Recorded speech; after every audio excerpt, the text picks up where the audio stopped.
Jadi kita mudah mengucapkan seperti ini, tapi pada saat datang sesuatu yang kita tidak suka dalam hidup ini, untuk ridho itu susah. Ya, untuk ridho itu susah. Untuk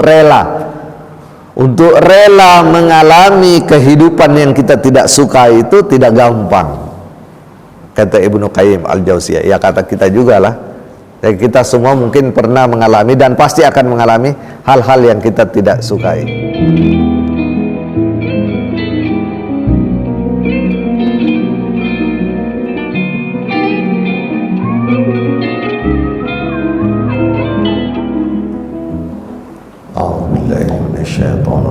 Bismillahirrahmanirrahim. Assalamualaikum warahmatullahi wabarakatuh.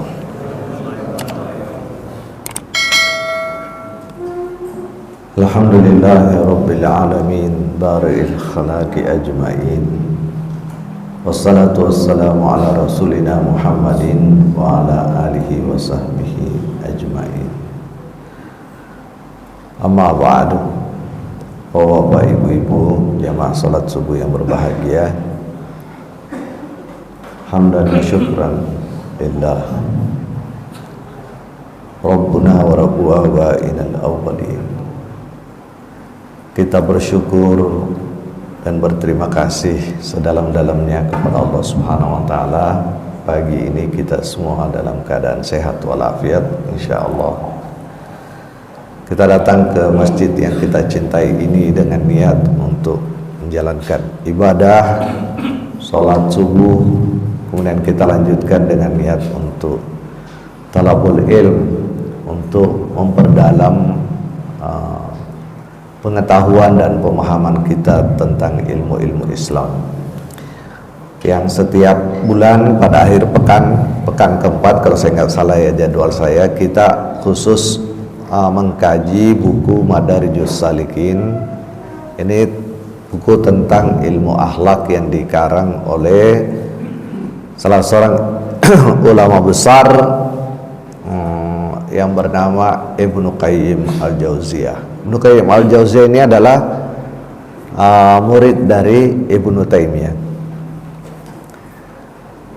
Jadi di Indonesia nama Ibnu Qayyim Al-Jauziyah ini sangat populer. Mungkin kalau di pesantren-pesantren tradisional tidak terlalu banyak dikaji bukunya, tapi kalau di di masjid-masjid modern banyak, atau di ma'had, terutama di ma'had modern sangat banyak digunakan buku beliau. Dan buku ini Madarijus Salikin sebenarnya merujuk ke buku klasik kitab kuning yang paling tua tentang ilmu akhlak, namanya Manazilus Sairin, yang dikarang oleh Syekh Ansori. Jadi kalau Bapak Ibu membaca buku ini langsung, itu Ibnu Qayyim banyak sekali merujuk ke buku Manazilus Sairin. Nah, saya sendiri sampai sekarang masih ngaji tuh buku Manazilus Sairin kepada seorang ustadz asal Maroko. Jadi sampai sekarang saya masih belajar buku yang dirujuk oleh Ibnu Qayyim Al-Jauziyah ini, namanya Manazilus Sairin. Nah, pada pagi hari ini kita sampai kepada pasal tentang ridho. Sama dengan bulan lalu kalau saya nggak salah kita di pasal sabar ya. Saya nggak tahu di sini apa di masjid lain ya. Di sini ya, sini juga ya, sabar ya. Ridho ini adalah kelanjutan dari sabar, pasal sabar. Udah jadi bahasa Indonesia juga ridho. Banyak juga orang Indonesia kasih nama anaknya, cucunya ridho ya. Unisex ya, nama ini unisex, kadang nama laki-laki, kadang nama perempuan ya. Kalau di Indonesia kadang laki-laki namanya Muhammad Ridho, kadang perempuan namanya Ridho Wahyuni. Ini dalam bahasa Arab itu kan ada nama-nama laki, ada nama perempuan. Tapi kalau ridho ini nama. Tapi kalau di negara-negara Asia Tengah seperti India, Pakistan, Afghanistan, ridho itu khas nama laki-laki. Tapi mereka biasanya namanya Rizo atau Reza. Reza. Kalau kita Indonesiakan ridho, mungkin kata yang paling dekat itu adalah rela. Iya. Jadi bukan suka. Beda Bapak Ibu ridho dengan suka. Nanti kita lihat Ibnu Qayyim di akhir-akhir pasal ini menunjukkan bahwa suka dan ridho itu berbeda. Suka dan ridho itu berbeda. Beliau memulai dengan tinjauan hukum sedikit, karena buku ini bukan tentang hukum ya, bukan buku tentang hukum, tapi dia ngasih perspektif sedikit bahwa dalam perspektif hukum Islam, ridho itu hukumnya tidak wajib. Berbeda dengan sabar yang kita pelajari bulan lalu, itu hukumnya wajib Pak. Jadi kalau orang tidak sabar itu berdosa kategorinya. Iya, misalnya kita mengalami sesuatu yang menyulitkan kita, bikin kita menderita lalu tidak sabar, itu ada aspek dosa di situ karena kita tidak menunaikan perintah sabar. Ini dalam Al-Qur'an itu fi'il amar. Sabar itu banyak sekali. Saya ayyuhalladzina amanu sabiru wasabiru warabitu wattaqullah la'allakum tuflihun. Sabar itu pakai banyak sekali bentuk fi'il amar. Fasbir sabran jamila. Iya. Kalau ridho enggak. Jadi ridho itu tidak wajib, tapi dia kedudukannya sangat mulia dan sangat tinggi. Dan apa ya bahasanya? Terpuji. Orang yang ridho itu terpuji. Tapi kalau ada orang tidak berhasil dalam hidup ini ridho, ya dia tidak berdosa. Ya, dia tidak berdosa. Manusiawi kalau ada orang tidak ridho. Manusiawi. Tapi dia kehilangan kemuliaan yang seharusnya dia dapatkan. Nah, beliau mengutip di sini baik pendapat Ibnu Taimiyah maupun pendapat Imam Ahmad sendiri, bahkan merujuk Imam Ahmad bahwa hukumnya dia sunnah atau sunnah muakkadah. Sunnah muakkadah artinya sunnah yang mendekati wajib. Ya, mungkin sunnah muakkadah yang paling sering kita dengar contohnya adalah ibadah kurban setiap hari raya Idul Kurban. Itu kan tidak wajib.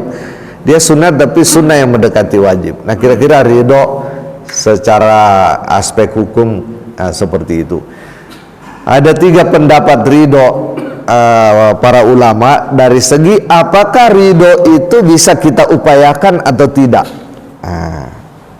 Ini agak butuh sedikit pemahaman Bapak Ibu. Jadi ridho itu sesuatu yang bisa diusahakan atau memang ridho itu pemberian Allah semata. Iya. Ini kan kalau kita bicara keadaan hati itu pada hakikatnya semua pemberian Allah Subhanahu wa taala. Tapi apakah ridho itu bisa diusahakan atau diupayakan? Ada 3 pendapat. Pendapat pertama mengatakan ridho itu bisa diupayakan, bahkan harus diupayakan. Meskipun tidak wajib, tapi dia harus diupayakan dan bisa diupayakan.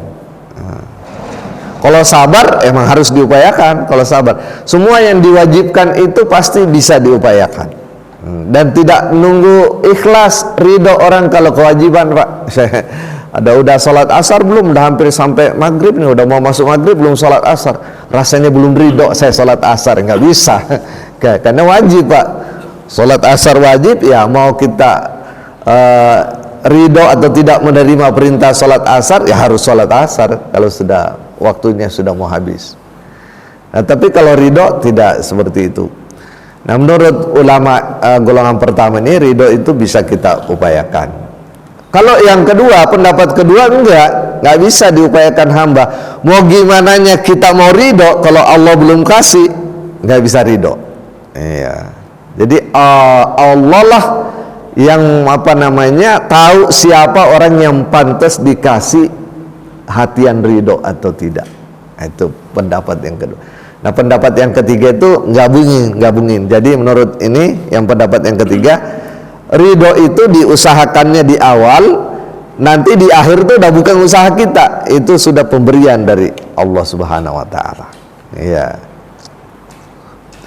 Makanya Bapak Ibu, kita semua itu diajarkan dalam agama selalu yang akhir itu yang terbaik. Walal akhiratu khairul laka minal ula.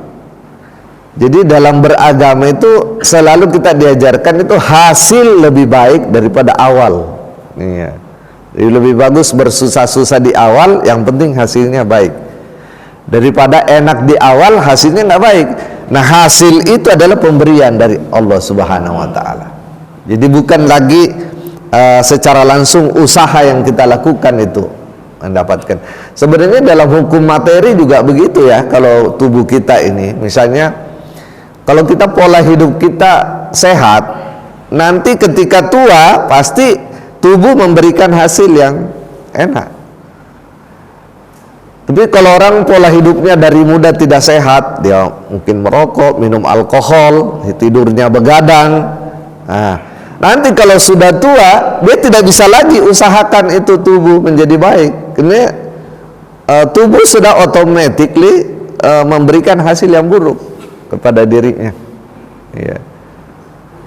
Ya, tapi kan para tenaga kesehatan sudah berkoar-koar sana, orang kan nggak mau juga, tetap aja mau pola hidup yang enak kan, muda. Maunya kan orang hidupnya waktu muda foya-foya, nanti kalau tua taubat husnul khotimah, gitu kan. So, rata-rata manusia mau begitu, Pak. Pokoknya kita masih muda, habis-habisin tenaga buat foya-foya, senang-senang. Nanti kalau tua sudah taubat, nanti meninggal husnul khotimah. Bahagia di dunia, katanya bahagia di akhirat. Itu mah bukan bahagia di dunia, itu yang menderita di dunia ya. Cuma kan orang kalau kita melakukan kesalahan di dunia itu, kita tidak melihat kesalahan kita. Kapan orang melihat kesalahannya? Kalau sudah ini, Pak, sudah mau berakhir kehidupan. Kita sudah bacakan tadi imam kita itu, alimat nafsun ma ahdarat. Ya, itu kan tadi dibacakan, alimat nafsun ma ahdarat. Semua jiwa itu akan tahu dirinya itu berbuat salah kalau sudah kiamat. Kalau belum, ya pasti dia lihat bagus apa yang dia mau.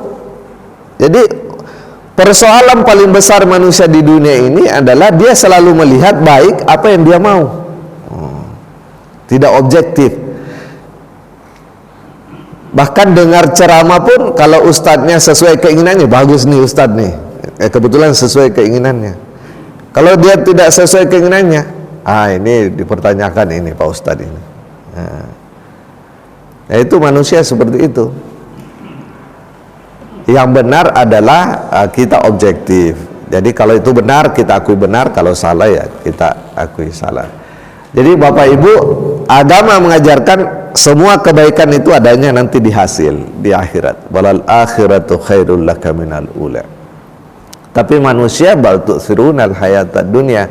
Manusia itu terlalu tergiur, terpengaruh oleh apa yang dekat, apa yang disebut dunia. Ya. Asar-asar dunia itulah yang mempengaruhi diri kita. Nah, mengapa ada ulama berpendapat bahwa ridho itu harus diusahakan? Karena dia merujuk beberapa dalil juga. Di antaranya ini hadis-hadis Nabi. Ini ada hadis Nabi bagus. Kita bisa camkan hadis Nabi itu. Orang yang betul-betul merasakan manisnya iman adalah man radi billahi rabban wa bil islami dinan wa bi Muhammadin nabiyyan wa rasulan. Jadi kata Nabi, orang beriman yang betul-betul bisa merasakan nikmatnya iman itu adalah orang yang ridho Allah sebagai Robnya. Bapak Ibu, apa yang dimaksud Rob? Rob, Rob itu artinya pengatur. Iya, dia ridho Tuhan yang ngatur dirinya, yang ngatur segala sesuatu. Bukan kalau Tuhan sebagai ilah itu artinya yang disembah, tapi kalau Tuhan sebagai Rob artinya Tuhan yang mengatur.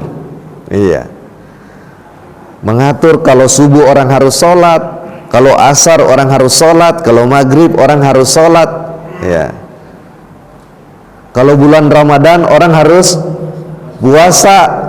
Ya, kalau harta mencukupi, badan cukup untuk naik haji, orang harus naik haji. Kalau harta mencukupi nisab, orang harus mengeluarkan zakat harta. Dia ridho dengan Allah yang sebagai pengatur. Nggak ada muncul ketidakrelaan dalam aturan itu. Ya. Nah, orang yang bisa merasakan nikmatnya iman adalah orang seperti itu. kata Nabi kita. Sehingga para ulama tadi berpendapat berarti ridho itu bisa diusahakan, ya, bisa diupayakan. Karena orang beriman bertingkat-tingkat. Ada orang beriman level bawah, ada level tengah, ada level tinggi. Ya, level tinggi yang merasakan iman ini yang sudah ridho, seperti itu. Wabil islami dinan, dan Islam sebagai din. Apa artinya din? Din artinya aturan. Iya, din itu artinya aturan. Innad dina indallahil Islam. Sesungguhnya aturan di sisi Allah Subhanahu wa taala adalah hanya Islam. Iya. Famay yabtaghi ghairal Islam madina fala yuqbala lahu. Dan siapa yang mencari aturan di luar aturan Islam itu la yuqbala lahu, tidak diterima baginya. Iya. Ya buat apa kita tidak ridho? Orang sudah pasti hanya itu yang bisa bikin kita selamat. Berarti itu bisa diusahakan di awal, diusahakan di awal. Begitu juga wabi Muhammadin nabiyan wa rasulan, dan Muhammad sebagai nabi dan rasul. Apa maknanya kita ridho Nabi Muhammad sebagai nabi kita? Ya maksudnya kita rela mencontoh, mengikuti, ittiba. Ittiba artinya mengikuti, menjadikan uswah sebagai contoh. Ya, kalau Nabi kita begini berarti kita mencontoh seperti itu. Kalau Nabi kita begini kita ittiba. Nah itu harus muncul rasa ridho, bukan terpaksa, emang rela. Nah kalau sudah bisa begitu, kata Nabi, barulah orang bisa merasakan namanya nikmatnya iman. Hadis lain, ini mungkin jarang kita dengar hadis ini ya, jarang. Man qala hina yasma'un nida, siapa yang pada saat azan dikumandangkan dia membaca, dia mendengarkan azan dikumandangkan, seperti tadi subuh nih, kita dengarkan azan dikumandangkan, lalu dia baca, dia resapi dalam hatinya kata-kata raditu billahi robban wabil islami dinan wabi Muhammadin nabiyan wa rasulan. Apa kata Nabi? Ghafarat lahu zunubuh, maka pasti Allah Subhanahu wa taala mengampuni dosa-dosanya. Iya. Jadi kalau kita dengar azan kata Nabi, lalu kita camkan bacaan ini, kita resapi bacaan ini, kita jiwai bacaan raditu billahi rabban wa bil islami dina wa bi Muhammadin rasulan atau nabiyan wa rasulan. Ghafarat lahu dzunubuh, maka dia akan diampuni dosa-dosanya. Mungkin pertanyaan kita gampang banget ya, dosa-dosa diampuni Allah Subhanahu wa taala. Bukan di situ persoalannya, Pak. Nabi ngajarin itu kita ulang-ulang. Jadi Nabi mengiming-iming itu supaya kita mengulang-ulang dalam jiwa kita, supaya betul-betul kita bisa ridho terhadap 3 persoalan itu. Iya. Karena ada orang kadang berpuasa tapi tidak ridho berpuasa. Muncul, enak banget kali ya kalau kita puasanya di negara-negara yang malamnya panjang. Kadang-kadang ya di Indonesia ini malamnya sama siangnya hampir sama. Enak kali ya kalau puasanya di negara-negara yang malamnya panjang, siangnya 3 jam saja. Itu tidak ridho itu terhadap aturan agama itu. Ya namanya kita hidup di negara tropis, ya puasanya ya seperti itu. Kenapa dia nggak pikir, kasihan ya orang yang hidup di negara yang siangnya panjang? Kan ada juga Pak negara kalau puasa itu siangnya panjang. Seperti kalau bulan-bulan begini di Amerika ini buka puasa bisa jam 9 malam ini. Iya. Jam 9 malam baru puasa. Baru apa namanya? Buka. Ya, baru buka puasa. Tapi orang di sana yang ikhlas, yang berpuasa ya enak aja. Yang menggerutu ya menggerutu aja. Jadi sebenarnya orang yang tidak ridha itu ada dimanapun di muka bumi ini. Iya. Ada dimanapun di muka bumi ini. Tidak ridho. Dia pergi ke pesta orang, diundang, makan juga makan, tapi pulang itu ya makanan orang juga dikritik juga. Tidak pernah ridho dengan hal-hal yang dia alami. Jadi mengapa Nabi bilang kita diampuni dosanya kalau ini kita baca pada saat dengar azan? Supaya kita ulang-ulang, Bapak Ibu. Nah, inilah yang dipakai dalil oleh para ulama pertama tadi, sehingga mengatakan ini bisa diusahakan. Karena yang paling dalam ilmu akhlak, segala sesuatu akhlak itu hanya bisa diubah kalau diulang-ulang secara istiqomah, diulang-ulang gitu. Sama kalau kita pergi gym, untuk membentuk otot-otot ini tidak bisa dengan sekali gerak seperti ini. Harus instruktur bilang, Bapak 3 kali datang ke sini, sekali datang minimal 30 menit gerakin gini, baru ada terbentuk. Itu badan, Pak, tubuh. Bagaimana kalau sifat akhlak yang sudah menjadi malakah, sudah jadi karakter dalam diri kita, nggak bisa diubah kalau tidak diulang-ulang. Maka Nabi bilang, setiap dengar azan camkan dalam hati, ya Allah, saya ridho Engkau jadi Robku, Engkau yang ngatur semua ini. Saya ridho Islam yang menjadi aturan hidupku, dan saya ridho Nabi Muhammad SAW sebagai Rasul. Itu diulang-ulang, maka kata Nabi SAW, dosanya dia diampuni oleh Allah Subhanahu Wa Taala. Kemudian Ibnu Qayyim mengatakan 2 hadis di atas itu sudah cukup menjelaskan kepada kita bahwa itu adalah inti agama dan puncaknya agama. Ridho itu inti agama dan puncaknya agama, Pak. Kalau orang sudah ridho, itu udah puncaknya agama. Iya. Mungkin kalau tawakal sabar ini fondasinya, ini fondasi sama rumahnya agama ini. Tapi kalau ridho ini udah puncaknya, sudah finishing bangunan itu ya ridho itu. Tapi kalau rumah nggak di finishing ya nggak apa-apa, tidak wajib kan. Tapi kan beda rumah yang sudah di finishing sama rumah yang cat kasar aja. Nah, gitu. Ibnu Qayyim ingin mengatakan seperti itu. Tapi kata dia, memang hal ini mudah diucapkan tapi sulit kalau sudah datang waktunya dibutuhkan. Iya, jadi kita mudah mengucapkan seperti ini, tapi pada saat datang sesuatu yang kita tidak suka dalam hidup ini, untuk ridho itu susah. Iya, untuk ridho itu susah, untuk rela mengalami kehidupan yang kita tidak suka itu tidak gampang. Kata Ibnu Qayyim Al-Jauziyah, ya kata kita juga lah. Dan kita semua mungkin pernah mengalami dan pasti akan mengalami hal-hal yang kita tidak sukai dalam hidup ini. Nah, pada saat itulah orang akan berbeda, mana orang yang ridho, mana orang yang tidak ridho. Orang yang ridho tetap tersenyum, tetap kepada orang baik, kata-katanya tidak pernah berubah, ya. Bereaksi terhadap berbagai masalah dia tetap tenang, ya. Otaknya tetap dingin. Nah, itu orang yang ridho seperti itu. Berpikir tetap jernih, padahal sebenarnya dia sudah ditimpa persoalan yang sangat besar. Seperti itulah yang dicontohkan oleh Rasulullah SAW. Nabi kita dalam hidupnya itu tidak pernah berpikir tidak jernih, selalu objektif, selalu tenang. Padahal beliau ditimpa persoalan yang maha berat, yang mungkin orang lain tidak pernah tahu masalah Nabi kita SAW. Beliau ditimpa masalah yang sangat berat dan besar.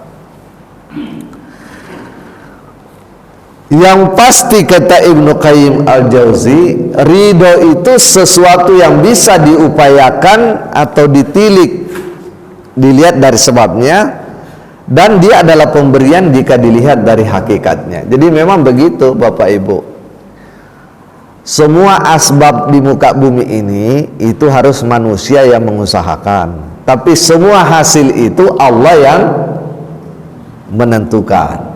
Iya, itu udah hukum, itu hukum kehidupan itu menurut agama. Semua asbab itu kita yang memilih, kita yang mengusahakan. Semua hasil itu Allah yang menentukan. Jadi kalau orang pegang itu, ya sebenarnya hidup itu relatif bisa tenang. Jangan sebab itu diserahkan kepada Allah. Allah itu hanya menentukan kadar. Allazi khalaqa fasawwa wallazi qaddara fahada. Ya, itu di ayat itu dihafal baik-baik Bapak Ibu, diresapi itu. Allah itu allazi khalaqa fasawwa wallazi qaddara fahada. Allah itu Tuhan yang menciptakan segala sesuatu dalam keadaan yang terbaik. Iya. Kalau Allah bikin tanah, tanah itu dalam keadaan terbaik. Kalau Allah bikin air, air itu dalam keadaan terbaik. Kalau Allah bikin awan, awan itu dalam keadaan terbaik. Kapan awan, tanah, air itu menjadi tidak baik? Ya ketika campur tangan manusia. Kalau manusia sudah intervensi dengan cara yang tidak benar, air jadi rusak, awan jadi rusak, tanah jadi rusak. Tapi awalnya Allah ciptakan segala sesuatu itu fasawwa. Lalu Allah itu alladzi qaddara, segala ciptaannya itu punya kadar-kadar. Kalau H2 dicampur O itu jadi air, ya. Kalau air itu dibikinkan selokan yang luas mengalir lebih banyak. Kalau bikinkan lebih sempit ngalir lebih sedikit. Dikasih sampah air susah ngalir, dia meluap. Itu namanya qadar, kadar-kadar. Fahada, bahkan Allah bukan hanya bikin kadar, ilmuwan itu hanya sampai memahami kadar. Ilmuwan, para peneliti di bidang ilmu apapun hanya sampai memahami kadar, rumus-rumus kehidupan. Iya. Saya hukum Newton, F sama dengan M kali A, bahwa gaya itu sama dengan massa dikali percepatan. Itu yang menemukan kan ilmuwan fisika. Tapi itu hanya kadar saja, itu F sama dengan M kali A itu hanya kadar.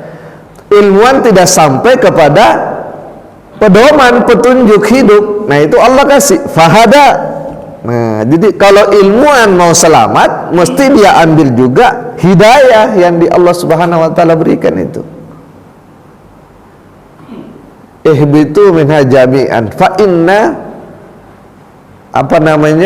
fa imma ya'tiyannakum minni hudan.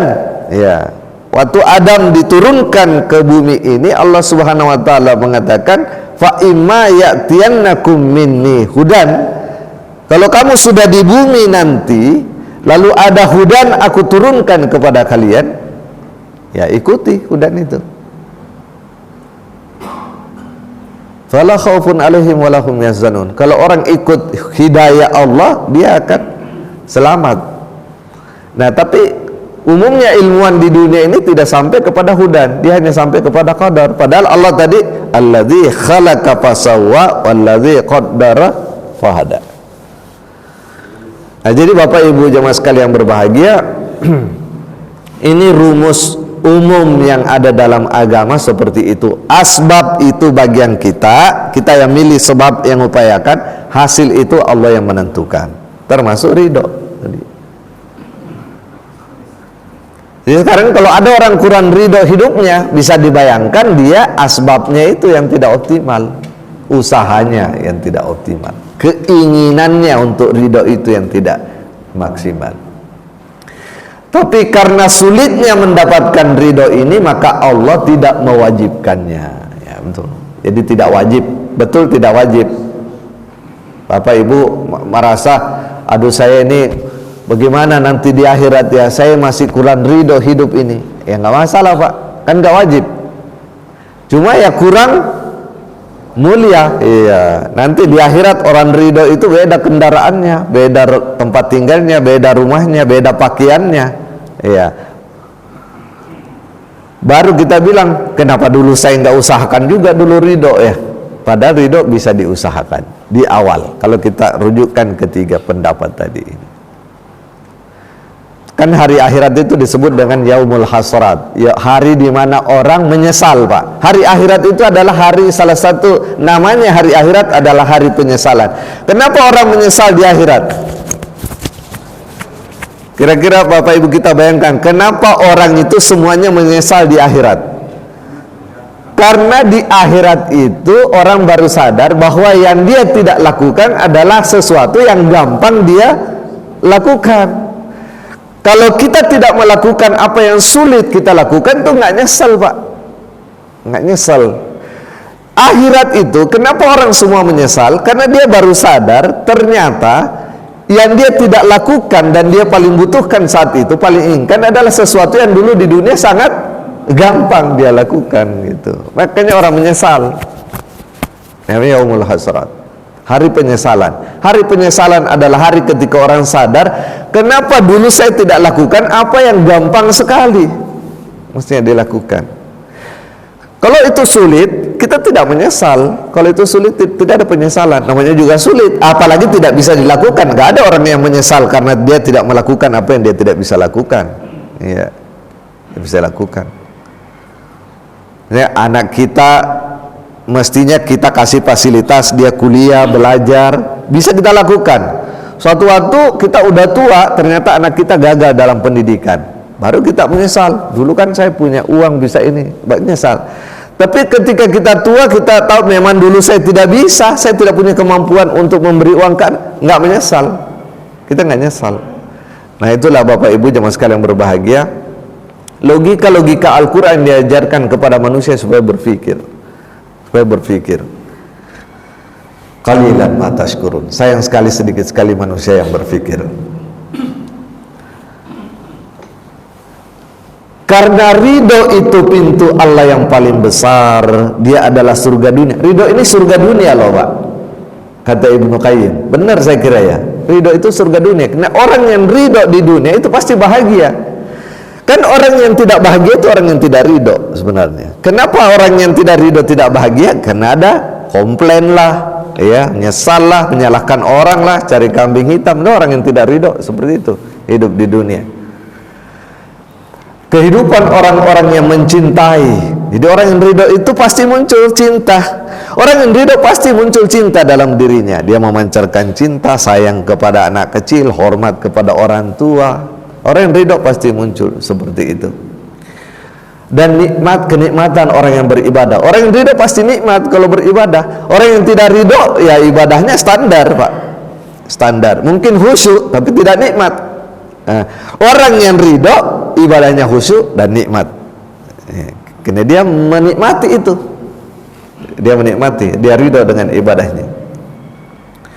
Di antara faktor yang paling besar mendatangkan ridho adalah mengikuti apa yang Allah ridho kepadanya. Itu ada hadis yang terkenal itu Bapak Ibu, siapa yang mengerti, tidak ada yang paling Allah cintai dari amal yang aku perintahkan kepada hambaku kecuali hambaku menjalankan yang fardu. Ya, yang fardu. Dalam hadis qudsi dikatakan, tidak ada yang paling Allah cintai dari perbuatan kita kecuali perbuatan yang Allah fardukan kepada kita, wajibkan kepada kita. Jadi dahulukanlah itu yang fardu-fardu, yang wajib. Allah Subhanahu wa taala wajibkan sholat 5 waktu, dahulukan itu. Allah Subhanahu wa taala wajibkan puasa, dahulukan itu ketika bulan Ramadan. Itu yang paling dicintai Allah. Perbuatan yang paling dicintai Allah dari seluruh perbuatan manusia adalah yang diwajibkan Allah kepada kita. Ya. Tapi kata Allah dalam hadis qudsi itu, tapi apabila hamba menambah kewajiban itu dengan melakukan nafilah, nafilah itu artinya hal-hal yang mustahab, hal-hal yang mustahab. Kita zakat 2,5%, tapi kita ngasih 4% atau 10%. Nah, kalau orang istiqomah ngasih lebih dari 2,5%, maka Allah bukan lagi amal itu yang dia cintai, tapi yang dicintai adalah si pelaku amal itu. Beda Pak ya. Kalau fardu yang kita lakukan tuh Allah cinta kepada yang kita lakukan. Tapi kalau mustahab kita istiqomah lakukan, yang Allah cinta bukan amalan mustahabnya itu, tapi pelakunya yang Allah cintai. Dan apabila aku cintai dia, maka aku akan menjadi tangan dia untuk berbuat, aku jadi mata dia untuk melihat, aku jadi kaki dia untuk melangkah dan berjalan. Dan apabila dia meminta sesuatu, dia akan aku kabulkan. Hadis qudsi yang diriwayatkan oleh Imam Bukhari itu. Jadi Bapak Ibu jemaah sekalian berbahagia, yang paling bisa mendekatkan kita ridho kepada Allah adalah lakukan apa yang Allah ridho kepada kita. Kata ini ada pertanyaan menarik kepada sahabat Yahya bin Mu'az. Yahya bin Mu'az berarti anaknya Mu'az bin Jabal ya. Kapan seorang hamba itu capai kedudukan ridho? Yahya jawab, kalau dia menempatkan dirinya pada 4 situasi dan muncul dalam dirinya rasa sehingga keluar kata-kata, ya Allah, jika engkau memberiku, aku terima. Jika engkau biarkan aku tetap ibadah, dan jika engkau menyeruku, aku memenuhinya. Nah, yang paling gampang kita umumnya ini yang keempat, Pak. Iya, orang disuruh pergi umrah haji, kita datang labbaik Allahumma labbaik. Allah perintahkan, kita datang seru. Nah, yang tiga itu agak berat tuh. Kalau engkau beri ya Allah, aku terima. Tidak semua yang Allah beri manusia ridho terima. Ya. Kurang. Ya Allah, saya naik jabatan tapi bukan ini yang saya inginkan ya Allah, gitu ya. Kenapa saya ditempatkan di sini? Tapi udah dikasih itu, udah dikasih. Kadang orang dikasih. Kadang ada acara-acara door prize, orang dapat hadiah. Kenapa yang ini, gitu ya? Bukan hadiah utama, ya, gitu ya. Tapi ini kalau Mu'az, ini maksudnya Yahya bin Mu'az, ya Allah, apa yang engkau kasih aku terima, itu yang aku terima, nggak mikir yang lain. Nah, itu ridho, itu ridho dengan pemberian Allah Subhanahu. Dan apa yang engkau tidak berikan ya Allah, aku ridho, rela aja nggak dikasih. Dan kalau engkau biarkan aku susah, engkau biarkan aku terlantar, engkau biarkan aku sakit, engkau biarkan apa ini, saya udah berobat nggak sembuh-sembuh, aku tetap ibadah. Itu kan yang berat. Kalau itu yang berat. Kalau yang terakhir mungkin kita relatif lebih mudah. Nah, yang terakhir Bapak Ibu, karena waktu mungkin kita bisa berdiskusi, tanya jawab. Ridho itu ini di garis bawah Ibnu Qayyim. Ridho itu tidak mempersyaratkan tidak merasakan penderitaan yang kita tidak sukai. Jadi ridho itu bukan berarti kita harus suka penderitaan. Paham nggak? Ridho itu bukan berarti tidak ada penderitaan. Ridho itu bukan berarti tidak ada kesulitan. Itu kan dua hal yang bertentangan kan, seakan-akan. Kita sakit deh, dapat penyakit, udah ke dokter berobat tidak sembuh, ke alternatif tidak sembuh, kan kita tidak terima itu, tidak suka itu kan, menderita itu. Apakah itu tidak bisa ridho dalam keadaan seperti itu? Bisa. Jadi kata Ibnu Qayyim al-Jauziyah, ridho itu bukan berarti orang harus suka semua yang terjadi. Jadi justru ridho itu dibutuhkan dalam hal-hal yang kita tidak suka. Kita tidak suka. Maka dia mengatakan caranya kita tidak boleh menghadapi takdir itu dengan penolakan. Ya, jadi kalau ada penolakan takdir, nah itulah yang dimaksud dengan tidak ridho. Ada rasa menolak takdir, itu yang tidak ridho.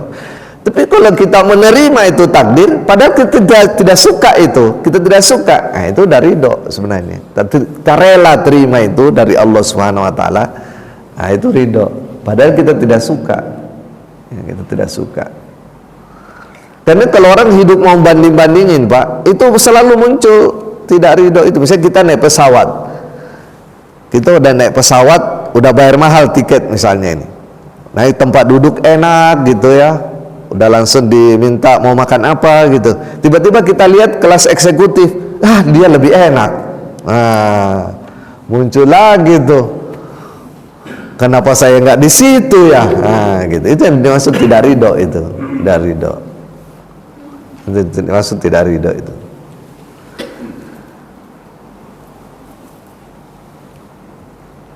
Masih ada halaman terakhir. Jadi tidak ada pertentangan antara ridho dan kebencian, nggak ada pertentangan. Ya, kita nggak suka istri kita, sifatnya ada sifat istri kita nggak suka, bukan berarti kita tidak ridho. Ya, kita tidak suka suami kita dalam sifat itu, bukan berarti kita tidak ridho. Itu dua hal yang berbeda. Pasal ini ditutup oleh Ibnu Qayyim dengan mengutip ayat yang sering kita dengar dibaca oleh imam kita di sini. Saya juga dengar imam kita sering baca di sini ayat ini, surah Al-Fajr. Ya ayyatuhan nafsul mutmainnah irji'i ila rabbiki radiyatan mardiyah fadkhuli fi ibadi wadkhuli fi jannati. Jadi surganya Allah Subhanahu Wa Taala yang kita idam-idamkan itu menurut ayat ini akan diperoleh oleh orang-orang yang ridho dan diridhoi oleh Allah Subhanahu wa taala. Ya, mudah-mudahan kita semua termasuk dalam golongan tersebut. Mungkin sebelum diakhiri ada yang ingin ditanyakan Pak Baihaqi?